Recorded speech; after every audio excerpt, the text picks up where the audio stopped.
عمران خان اور شہزاد اکبر نے جھوٹے الزامات لگائے، اس کے لیے آج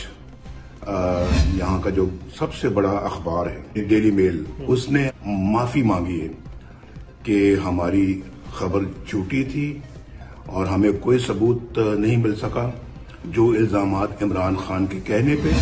اور شہزاد اکبر کے کہنے پہ انہوں نے لگائے تھے، شہباز شریف صاحب، منی لانڈرنگ کے اور اس کے بعد کرپشن کے اور misuse of office, misuse of funds, اور اس کے بعد جو انہوں نے یہاں پہ کک بیک کے الزامات لگائے تھے، تو سب کے بارے میں نیشنل کرائم ایجنسی نے بھی کچھ عرصہ پہلے کلین چٹ دی ہے شہباز شریف صاحب کو، اور پھر کل یہاں پہ جو ڈیلی میل ہے اس نے معافی مانگی ہے شہباز شریف صاحب سے۔ اب یہاں پر یہ برطانیہ ہے، یہاں پر پی ایم ایل این کی حکومت تو نہیں ہے، یہاں پر پی ٹی آئی کی حکومت تو نہیں ہے،